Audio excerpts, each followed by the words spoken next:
Buenas tardes, en esta tarde de domingo. Les agradecemos mucho por acompañarnos y ser parte de esta Feria del Libro 2020. Les saludamos desde Uruk Editores y agradecemos que nos acompañen en este conversatorio llamado La Quijotada de Publicar Literatura en Costa Rica. Nos acompañarán el escritor Rafael Ángel Herra y el director de Uruk Editores, Óscar Castillo. Antes de comenzar con esta amena conversación, voy a dar una breve introducción de cada uno. Rafael Ángel Herra es autor de una treintena de libros, alterna entre textos literarios, novelas, cuentos, poesía y ensayo. El libro sobre la violencia apareció en traducción francesa en Montreal. El poemario Escribo para que existas se publicó en versión bilingüe italiano-español en Palermo. Las traducciones al alemán de sus libros Adivina Chusma, El ingenio maligno y La brevedad del goce están disponibles en tiendas digitales y también en alemán como libros impresos de Juan de los Manjares, Artefacto, La guerra prodigiosa y El viaje al reino de los deseos. El año pasado fue publicada la traducción del ingenio maligno al italiano. Se doctoró en la Universidad Johannes Gutenberg de Maguncia, Alemania. Fue profesor huésped en las universidades de Bamberg y Gießen de este país.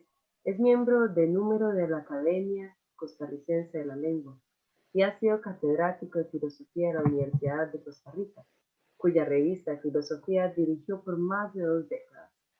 Fue embajador de Costa Rica en Alemania y en la UNESCO. Ha publicado con Uruk Editores La Adivina Chusma en español, Artefactos, Melancolía de la memoria, Sexo fuerte, y tradujo la obra poética del poeta italiano Plato. Nos acompaña también Óscar Castillo. Nacido en Cartago en 1952, cursó los estudios del periodismo en la Universidad de Costa Rica y su práctica en algunos medios impresos y de radio alternativos y menores lo condujeron a la edición de libros. En 1983 fundó Uruk Editores, editorial independiente que tras varios años buscando su definición, se inclina por el estímulo a la creación, la producción y la divulgación de la bibliodiversidad. A partir de mediados de los años 90, se incorporó a actividades gremiales por medio de la Cámara Costarricense del Libro, en la que ha desempeñado cargos directivos, y entre 1997 y el 2007 ocupó el cargo de director ejecutivo. Le correspondió dirigir las primeras ferias internacionales del libro en el país y colaborar con algunas otras en Nicaragua y Honduras, además de las ferias regionales y nacionales. Es miembro fundador de ACODERE, la Asociación Costarricense de Derechos Reprográficos, de la cual es actualmente su presidente y se mantiene activo en la Cámara del Libro. Ha participado en gran cantidad de seminarios, congresos y talleres de edición, derechos de autor y literatura en el país y en el extranjero, incluida las ferias internacionales del libro en Bogotá, Guadalajara, Frankfurt, Madrid, entre otras como asistente y como expositor. En Uruk ha publicado más de 300 títulos y varias de las obras publicadas han merecido premios nacionales y otros. Sin más, le concedo la palabra a don Óscar. Gracias, Marcela. Antes de hablar de Uruk, debo decir que de la lista de libros que usted mencionó, publicados por Uruk, de Rafael Ángel Herra, hay uno que estamos estrenando precisamente en esta feria y que se llama Las novelas del caminante. Este libro, el mismo Rafael Ángel no lo pudo ver antes de que empezara la feria, pero está ahí justamente ya disponible para los lectores. En segundo lugar, efectivamente es cierto que Uruk se fundó en 1983, pero la etapa actual, en realidad consideramos que la iniciamos en el año 2008, porque entre el 83 y el 2007, Uruk tuvo muchos traspiés y solemos decir incluso que por lo menos en 2 ocasiones habíamos llegado prácticamente a la quiebra, solo que éramos tan insignificantes que nadie solicitó la quiebra formalmente y por eso seguimos vivos. En el 2008 iniciamos esta etapa que tiene como principal actor justamente la colección Zulayom de narrativa actual y la mayor parte de los títulos publicados por Uruk han sido de estos años, del 2008 al 2020, 12 años, los últimos 12 años. Tenemos esta colección Zulayom, que es la colección de narrativa, y tenemos otras colecciones, Batsu, que publicó y publica poesía, pero que es una colección que cada vez publica menos por dificultades de comercialización de la poesía. Tenemos una colección de libros de clásicos para estudiantes de primaria y secundaria, la colección Zula, que es una colección de pequeñas obras, opúsculos de pensamiento crítico. Y hay algunas obras que llamamos especiales, que no corresponden a ninguna de las colecciones, pero que los hacemos, si se quiere, por gusto, porque son obras que nos inspiran mucho deseo de hacer las cosas. Entre esas está los cuentos de mi tía Panchita en una edición de lujo, pasta dura, etcétera, con todas las ilustraciones por Ruth Angulo, que es una obra maravillosa, y otras similares. Zulayom es la colección más numerosa y la que actualmente nos inspira muchísimo más entusiasmo. Y en ella tenemos publicadas una cantidad importante de obras, novelas, cuento, también hay algunas de crónica, y en esta colección es donde algunos de nuestros autores han obtenido varios premios nacionales y premios de la academia. Si mal no recuerdo, el primer libro de esta colección que obtuvo un premio nacional fue de Carlos Cortés, La última aventura de Batman, que creo que lo obtuvo en el año 2010. Y después de ahí vienen una serie de libros que han obtenido el premio nacional de literatura, Aquileo J. Echeverría. Cito, espero que no se me olvide alguno, pero seguro lo voy a olvidar. Bajo la lluvia Dios no existe, de Warren Ulloa, que ya no publica con Uruk Editores. La mordiente, de Carla Sterloff. De Carla Pravisani ha habido 2 libros, uno de cuentos que se llama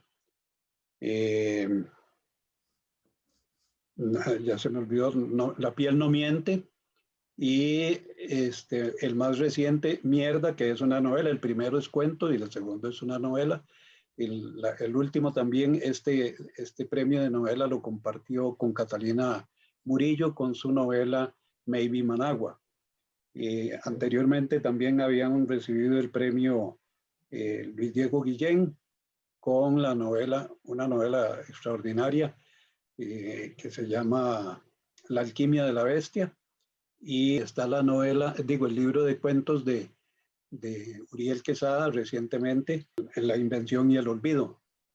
Y estoy seguro que estoy olvidando alguno. En la academia han obtenido el premio José Ricardo Chávez con Faustófeles. También en premio nacional está Impúdicas, de Arabella Salaverry, y El ojo del mundo de Guillermo Fernández. Este libro que mencioné antes, el de los cuentos de mi tía Panchita, también recibió un premio del capítulo costarricense de la Asociación IBI, Internacional de Literatura Infantil. Y eso, además bueno, muchas de las obras que no han sido premiadas también han tenido una gran cantidad de crítica favorable tanto en el país como externamente. Y bueno, eso es parte de lo que hemos ido haciendo. Algunos de estos libros que he mencionado fueron publicados, no solo fueron publicados por primera vez en Uruk Editores, sino que también sus autores publicaban por primera vez en Uruk Editores. Carla Sperloff, antes de su libro de cuentos La Mordiente, perdón, y este también ganó el premio Áncora de la Nación. Antes de publicar este libro solamente había publicado un cuento en una antología colectiva, y Luis Diego Guillén no había publicado nunca alguna obra en narrativa, con excepción de una antología que él dirigió en una editorial que creo que ya no existe, la Editorial Cultural Cartaginesa, pero por ejemplo Bernabé Berrocal es un escritor de quien hemos publicado 2 libros de cuentos y una novela, y son obras muy interesantes, muy bien escritas, y que en algunos sectores han despertado mucho interés. Lo menciono a él porque hay una experiencia muy bonita que sucedió apenas recientemente, no más de un mes. Un club de lectura de La Fortuna de San Carlos leyó este libro y decidió hacer un tour literario alrededor de los lugares que menciona Archosaurio.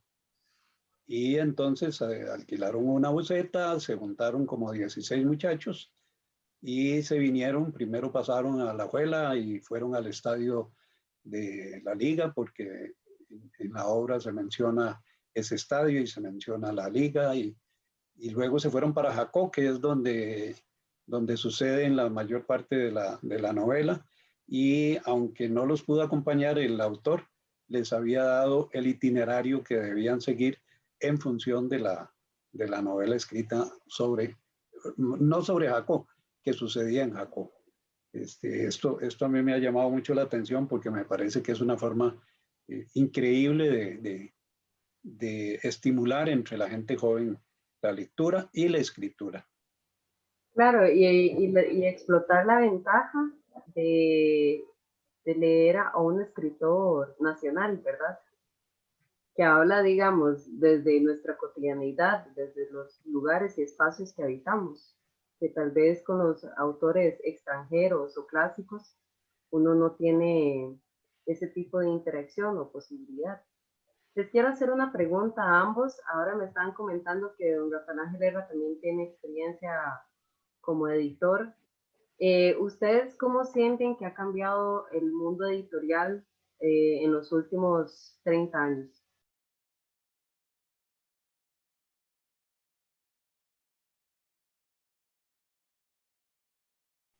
¿Cómo sienten el panorama de la escena literaria? Yo siento, vamos a ver si me permiten, intento dar una respuesta. Yo siento que las condiciones literarias han mejorado, no soy pesimista. Ha aumentado el público, han aumentado los lectores, a pesar de la terrible y a veces infame competencia de la televisión y más cerca de nosotros, la competencia de todas las ofertas en Internet, desde las redes sociales hasta la posibilidad de buscar información y de buscar libros en Internet. A pesar de eso, el libro sigue teniendo sigue ejerciendo una especie de fascinación, el libro físico. Y eso es uno de los factores que ayuda también a las editoriales a mantenerse vivas. Creo que muy pocas editoriales funcionan como máquinas de hacer dinero. Ahora sea en el debate sobre la premio Nobel, Louise Gluck, y lo que ocurrió con la agencia literaria y la editorial Pretextos, creo que se llamaba así, que había publicado unos cuantos libros de ella. Ahí se muestra, bueno, que hay 2 tipos de editoriales, o sea, algo que todos sabemos, editoriales grandes que son fábricas de dinero, y editoriales que tienen un compromiso muy grande con la literatura, que desde luego no son entidades de beneficencia, pero que junto a la capacidad de producir, de autorreproducirse financieramente, siguen siendo una especie de avanzadilla de la producción literaria y de promoción de la literatura y de los autores. En este sentido, yo creo que ha mejorado grandemente la oferta en Costa Rica bueno, en esto influyen nuevos factores. Creo que ha aumentado la cantidad de población. Esto, desde luego, tiene consecuencias en la cantidad de lectores. Ha habido una política mayor de promoción de la literatura costarricense. Esto beneficia también a las editoriales costarricenses en la medida en que crezca el interés por leer autores nacionales. También hay otros factores que es importante, que yo creo que las editoriales, sobre todo URUC, ha, ha logrado utilizar a su favor, que son los cambios, las mejoras en los cambios tecnológicos, que han producido nuevos instrumentos técnicos de impresión, de reproducción, que facilitan y hacen mucho más bajo el costo de producir libros. Con las técnicas más recientes, ya un editor no tiene que imprimir 1000 ejemplares para que sea rentable publicar un libro, sobre el supuesto de cierta cantidad de libros que se vendan en un tiempo determinado. Hoy se puede publicar un libro, o se pueden publicar 10, o se pueden publicar 1000, y más o menos por el mismo valor por ejemplar, porque la técnica ha facilitado esto, y con la ventaja de que no hay que tener bodegas grandes para guardar los libros que de manera previsible se venderían en tantos años. Ahora se imprime, si se acaban los 100 o 200 ejemplares iniciales, se puede imprimir de un día para otro muy fácilmente. Entonces, creo que en este sentido, URUC ha sido muy ágil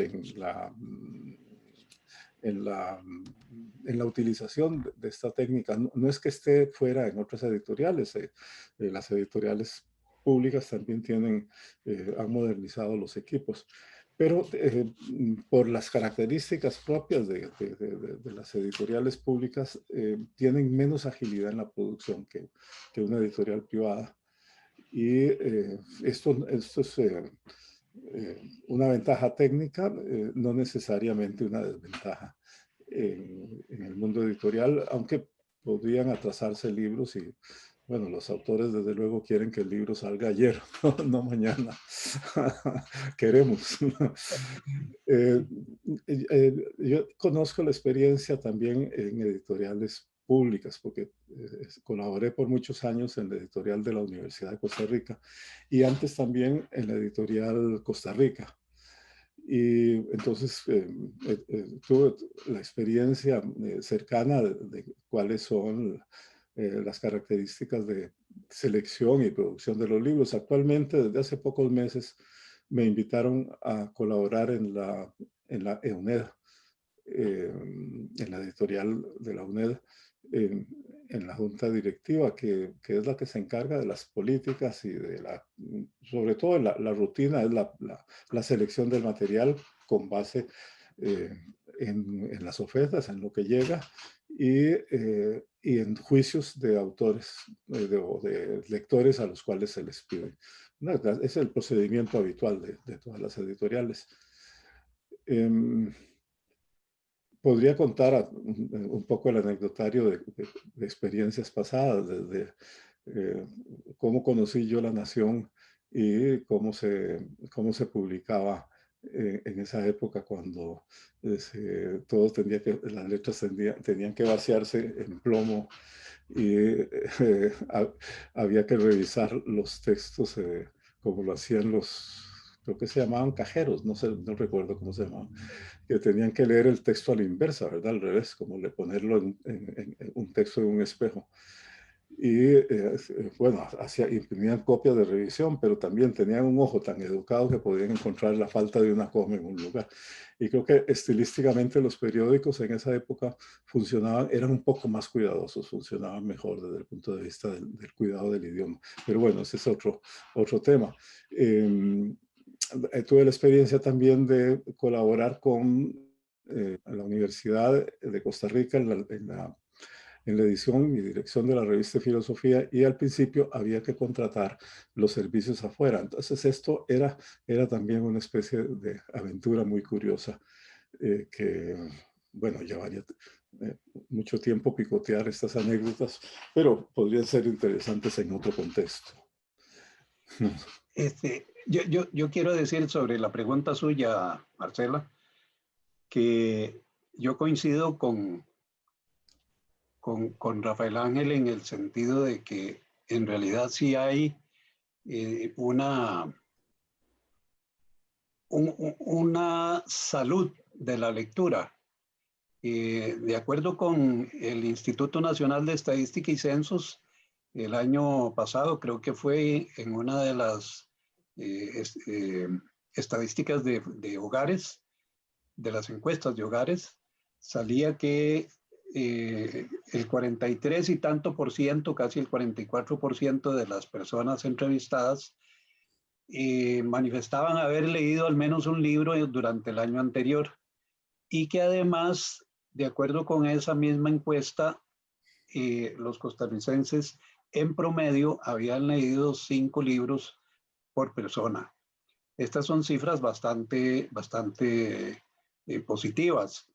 Uno lo ve en general en muchos lugares, pero las ferias del libro uno lo ve mucho. Ahora, por supuesto, en esta feria que es virtual, no hemos tenido la dicha de toparnos a la gente en los pasillos del centro ferial y de verlos entre amigos hablando, bromeando, revisando libros, etcétera. Pero la juventud que llega a las ferias es una cosa que a uno de verdad le entusiasma mucho. Y por otro lado, vea, nosotros nacimos en el 83. Como les dije ahora, del 83 al 2007 fue una historia muy difícil, que incluso en 2 ocasiones consideramos que habíamos tocado fondo. Pero eso no era solo conmigo, eso era la historia en general de todas las aventuras independientes que se hacían. Eran editoriales que nacían, no crecían y se morían. Y si Uruk nació, no creció, se murió, pero sobrevivió, es decir, resucitó, era por una cuestión de pura necedad mía, de mantenerla y volverla a hacer y demás. Y como en realidad no teníamos nada, pues entonces era como empezar de cero, no de menos algo. Y no es sino posteriormente, tal vez en este siglo, que las condiciones de ese mercado empiezan a modificarse y a dar oportunidad a que incluso surjan otras editoriales. Yo resalto mucho la existencia y el aporte que ha dado al país la editorial Perro Azul, que es un antecesor de Uruk Editores, y que, no sé, por razones que ignoro, perdió en algún momento fuelle e importancia, pero que se mantiene viva. Y posteriormente han surgido otras editoriales independientes, unas especializadas en poesía, otras especializadas en literatura fantástica, etcétera. Y que, bueno, tienen distintos modelos de realización de la labor. En el 97 más o menos, además de que surge la Feria Internacional del Libro, empieza a transformarse la estructura de distribución de los libros en el país. Y aquí, porque surge la Librería Internacional, no es por hacerle ninguna publicidad, sino porque cambian un poco los paradigmas de distribución del libro. Antes de eso teníamos a la librería Lehman, que está cumpliendo 124 años, a la librería Universal, teníamos a la librería Trejos, creo que todavía estaba Burros y Saavedra, y en la historia para atrás había otra serie de librerías, la librería Escuela La Encina, etcétera. Pero casi todas estas eran librerías del centro de San José, el mismo modelo que en todo el mundo existió de las librerías culturales en las capitales y en los centros de las ciudades. La internacional, lo que a mi juicio cambió fue el concepto del uso del mercadeo, del marketing, para la distribución del libro, para la promoción del libro. Y terremoteó a todo mundo. Hoy en día las demás librerías no funcionan como funcionaban hace 30 años. Y además, más recientemente ha surgido un fenómeno muy lindo, un fenómeno precioso, que son las pequeñas librerías de catálogo, las pequeñas librerías que yo las llamo librerías boutique, entre las cuales está la librería francesa, la librería andante, bucólica, Duluos, que está ahora solo funcionando por las redes sociales, pero que esperamos pronto pueda volver a tener su local abierto.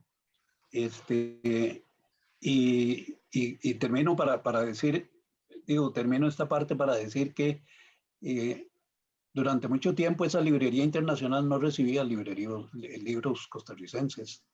Era una librería de solo libros importados. Que por supuesto no tenemos absolutamente nada en contra de los libros importados, pero que costaba mucho que nuestros libros entraran a esa librería y a otras librerías. La Lehman siempre nos recibió y nos recibió muy bien históricamente. Igual que la librería de la Universidad de Costa Rica siempre ha recibido los libros nacionales y otras. Pero cuento esto porque en el 2005, yo con la colección Sulayom, que ya había nacido, hablé con el dueño de la librería internacional, le di una copia de los ejemplares que ya habíamos publicado, me prometió que lo iba a considerar, pero no pasó mucho. Y sin embargo, varios años después, entramos en relación y ha sido una relación muy linda. Y normalmente los libros de Uruk están en la internacional y están en Dacapo, que es la versión de literatura más selecta que tiene la internacional. Y detrás de nosotros, por dicha, han entrado otras editoriales costarricenses. No quiero decir que el hecho de que entren otras editoriales sea un mérito de Uruk. Lo que quiero decir es que la literatura nacional se abrió aún a aquellos lugares, aquellas librerías, aquellas instancias de comercialización que anteriormente estaban cerradas. Todo esto para decir que en realidad estamos en una época de muy buena salud de la literatura nacional, de la edición nacional, y que tenemos que aprovecharla para potenciarla mejor. Sí, el tema de la Quijotada a nivel de editorial me hizo mucha gracia porque varias gente me lo ha comentado, incluso Waldo en su podcast Los Bastardos de Poveda, que es un podcast literario, está en Spotify, pueden buscarlo.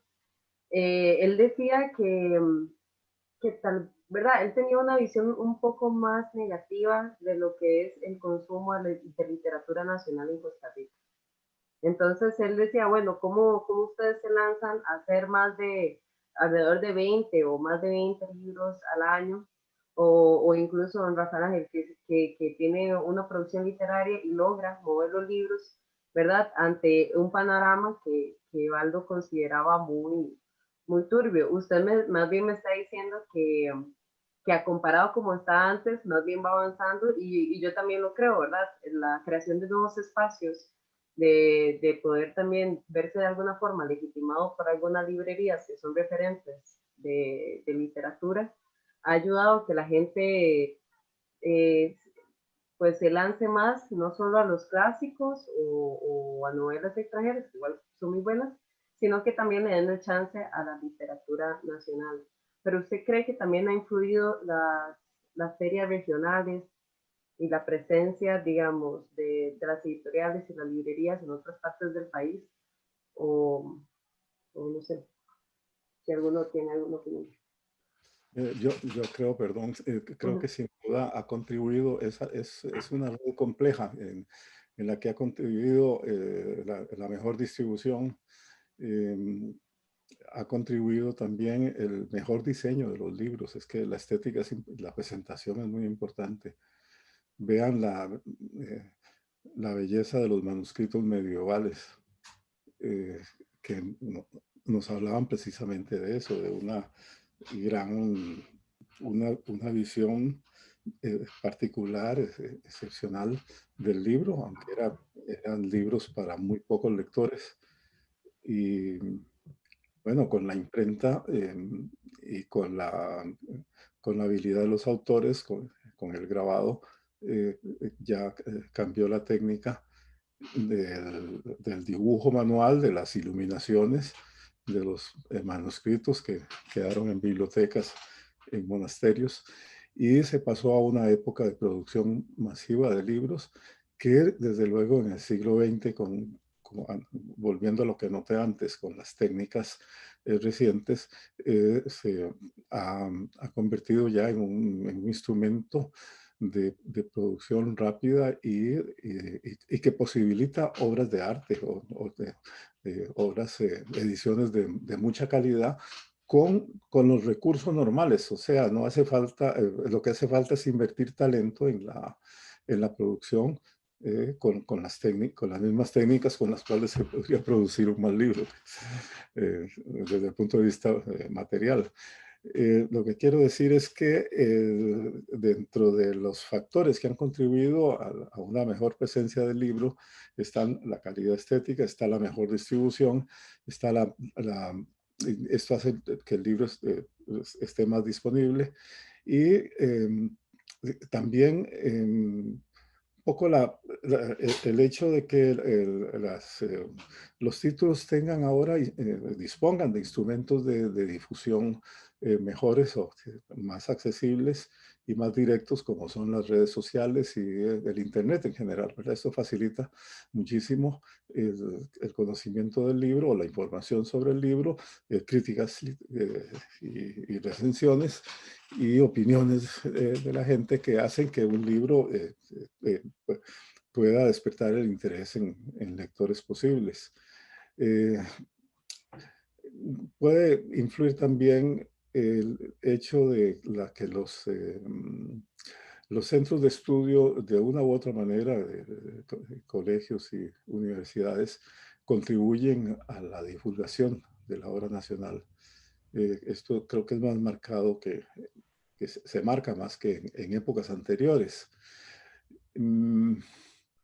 La cuestión de fondo es, bueno, aparte de todo este aparato material de distribución y de diseño, la cuestión de fondo es si leemos más o no, o leemos menos o leemos igual que en el pasado. Esa es la cuestión de fondo que creo que, bueno, yo supongo, pero es una hipótesis nada más, que ha aumentado el interés por la lectura. Pero es una hipótesis, esto habría que confrontarlo a algún tipo de prueba. Y esa prueba, bueno, no es fácil hacerla uno con instrumentos artesanales. Eh, habría que encontrar otras formas. De todas maneras, la literatura siempre ha sido minoritaria. Recuerdo que leí un libro de sociología de la cultura, en particular de la lectura. Y en el libro se cuenta que en el siglo XIX, en Inglaterra, existían unas sociedades que se autodenominaban, o que las denominaban así, con un toque de ironía, sociedades de bombos mutuos. Es decir, la, la literatura, los autores, los lectores selectos, quiero decir, los lectores que emiten juicios que tienen efectos en otros, em, terminan agrupándose no solo en corrientes, en grandes corrientes literarias, sino también en grupos de intereses, en grupos marcados por características sociales o en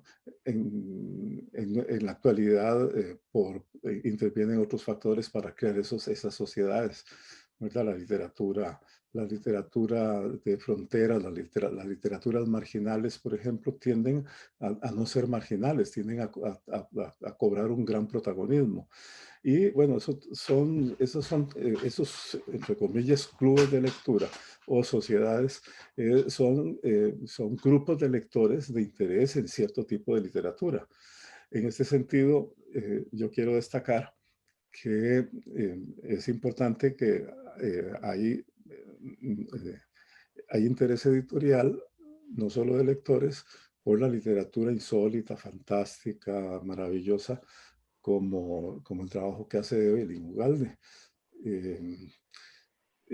También me parece que hay que destacar en esta búsqueda de líneas específicas de producción, no solo literaria, sino de búsqueda de lectores y de oferta editorial, el esfuerzo que ha hecho Uruk por mantener o ir abriendo varias líneas de varias series. La serie negra, la serie que ya lleva varios títulos, ¿no? Recuerdo el de la bella novela de Campisi, de Mauricio Campisi, Los secretos de Julia se llama, ¿no? Y bueno, la apertura reciente de literatura gótica o de literatura fantástica, que es una línea que está creciendo, me parece, internacionalmente también.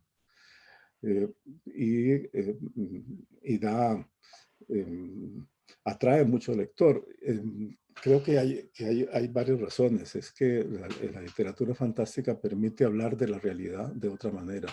No es escapista, todo lo contrario. Es una manera de encontrar el monstruo donde nadie quiere verlo, ¿no?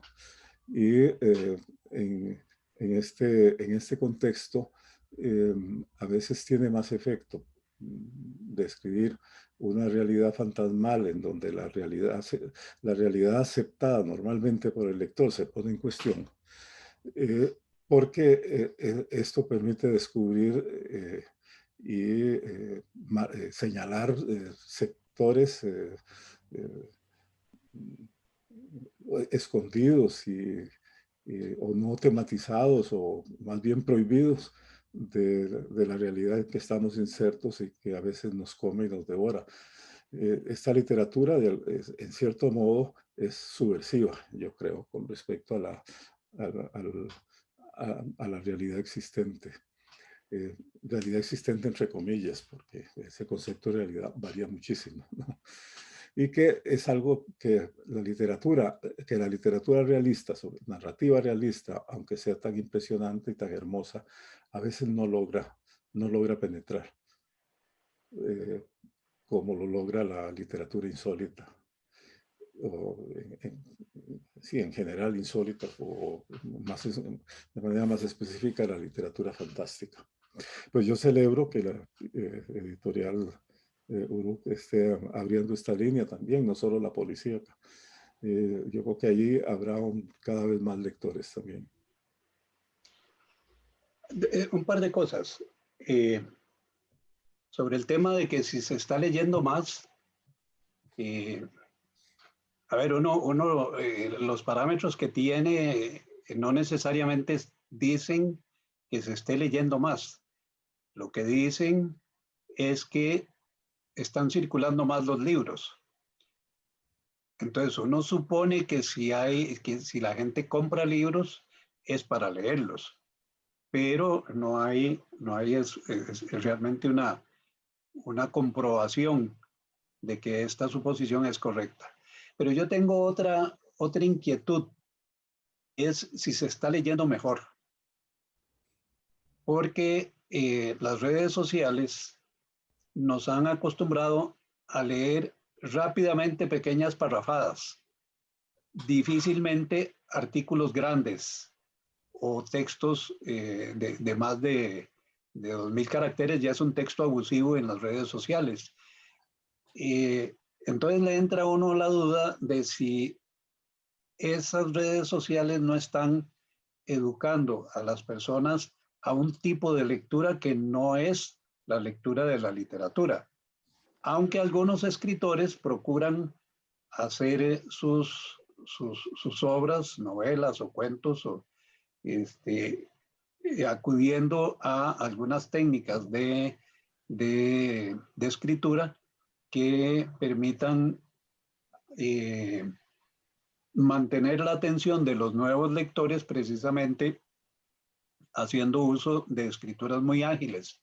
Pero ahí a mí me queda la duda. Sin embargo, precisamente lo que acaba de comentar Rafael Ángel me hace pensar que probablemente hay mucha gente de esos nuevos lectores, de esas juventudes principalmente, que sí están haciendo lecturas de calidad porque tienen afinidades. A ver, en Costa Rica y en general, creo que en muchos países, pero en Costa Rica se escribe sobre muchas temáticas. Hay literatura urbana, hay literatura de género, con temas gays, con temas, hay tema femenino, hay muchas mujeres escribiendo sobre temas de mujeres. Hay, todavía también hay literatura histórica sobre temas que no se había escrito, temas históricos que no han sido explotados en Costa Rica. Hay también deudas, hay temas que debiéramos de estar viendo y que no se están viendo.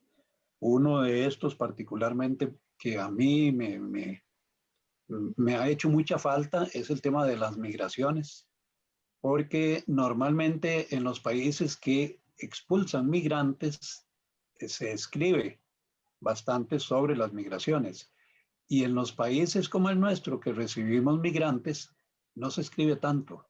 Y yo hace tiempos he querido publicar algo así, y no es sino hasta ahora que publicamos una novela de Rafael Cuevas, un migrante guatemalteco que escribe sobre una familia migrante nicaragüense en Costa Rica.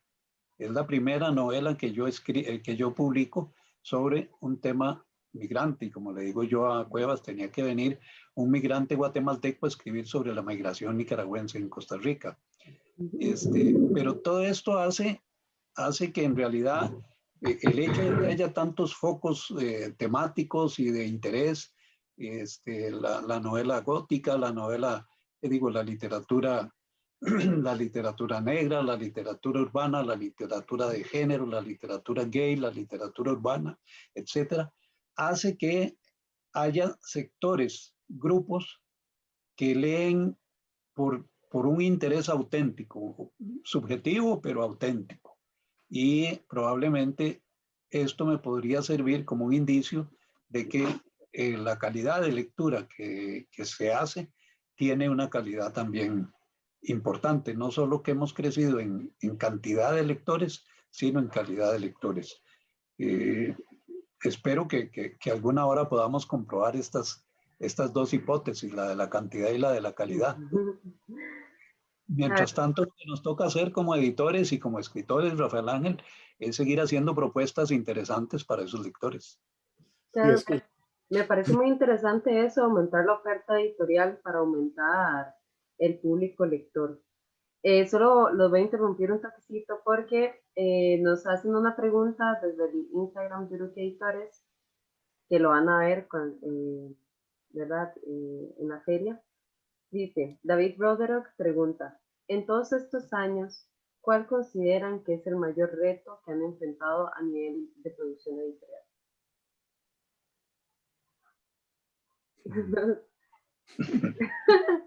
Está difícil. El mayor reto. Ajá. Sobrevivir.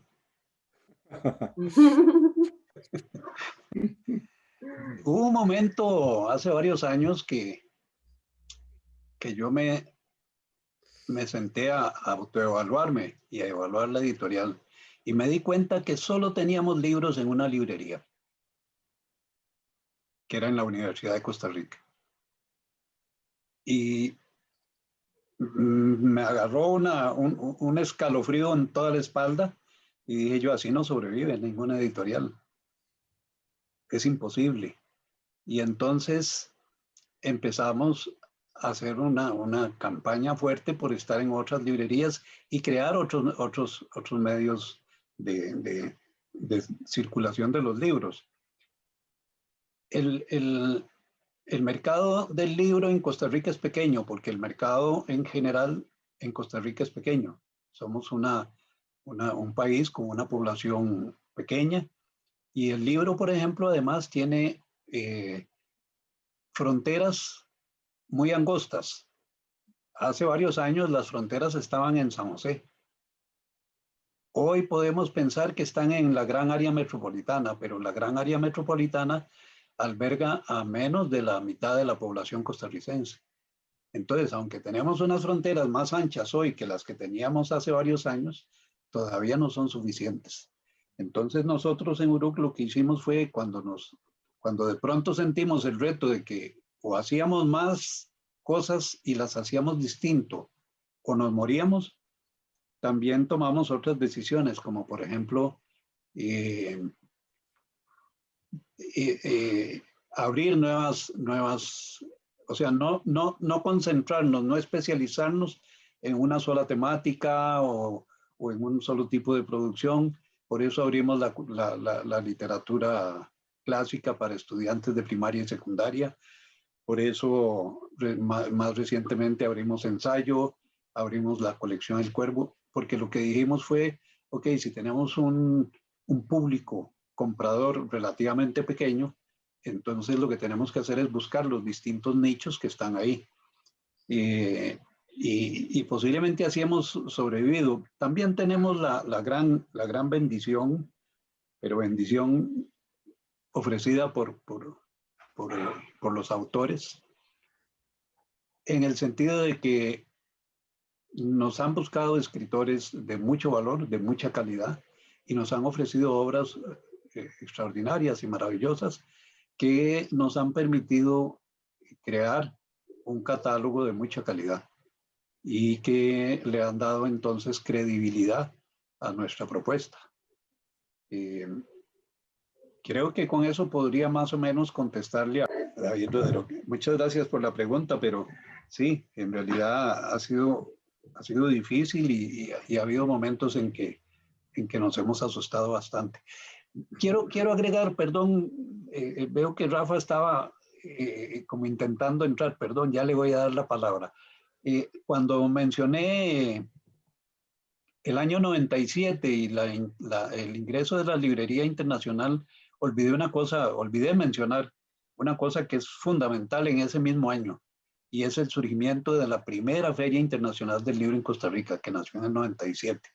Y no tienen relación, o sea, no fue que esa librería nació porque porque la feria se hizo ese año, ni al revés, pero que sí son, a mi juicio, el producto de una serie de condiciones sociales, económicas y culturales en el país que las hicieron posibles. Y que no voy a repetir todo lo que ya antes dije, pero que explican la evolución muy positiva que ha tenido el medio literario y editorial en el país en los años siguientes. Sí, las ferias son una caja de resonancia y un canal de distribución también, y se busca, claro, que tenga repercusiones. Yo quería hacer una acotación con respecto a un tema que se tocó antes brevemente. Es la longitud del texto que resulta condicionada por las redes sociales. En general, la tipografía que utilizan las redes sociales es muy pequeña, entonces cuesta leer. Y eso es un factor material que dificulta leer textos largos.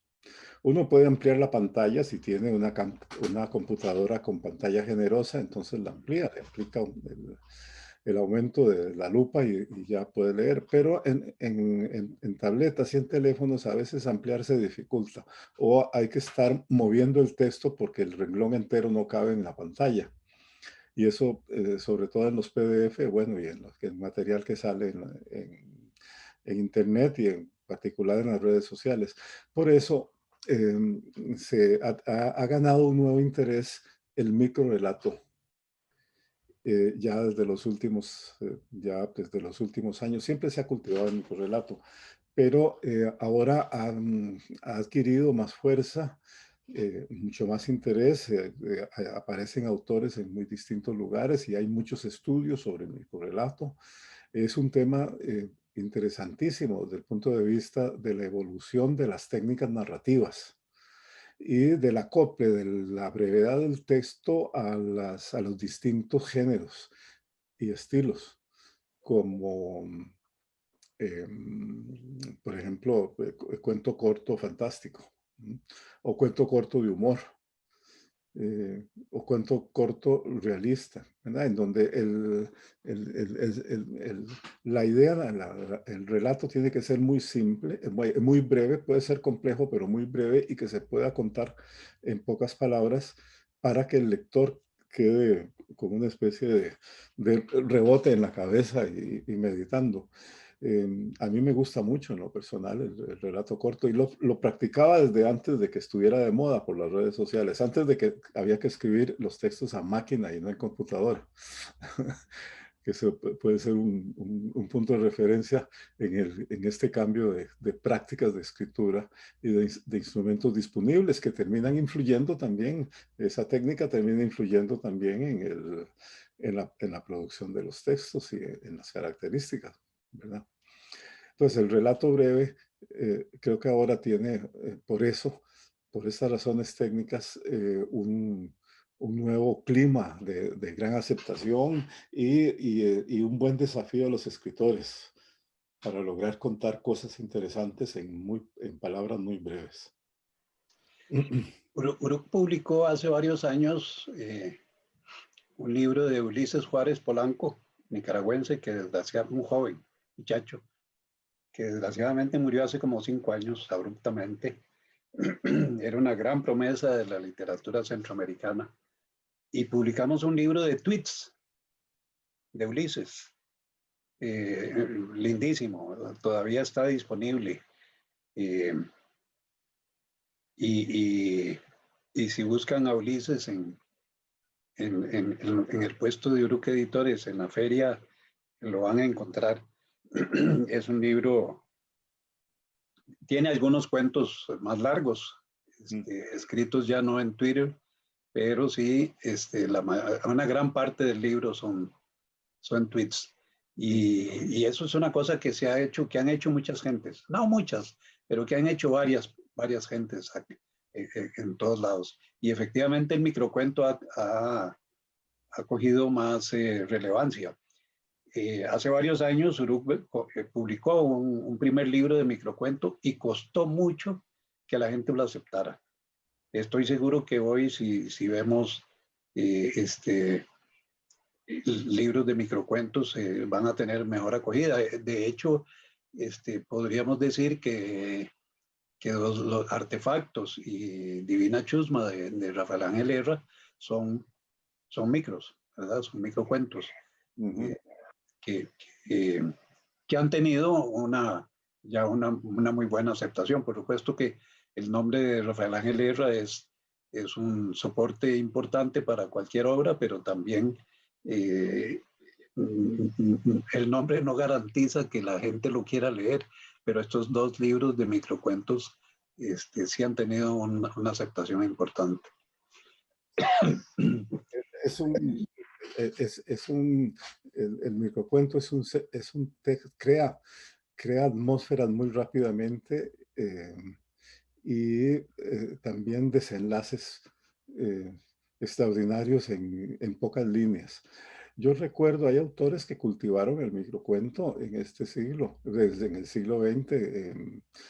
Brecht, por ejemplo, Bertolt Brecht, que es conocido desde luego como dramaturgo, tiene una selección de cuentos que se llaman historias de almanaque, y todos son relatos cortos, algunos excelentes.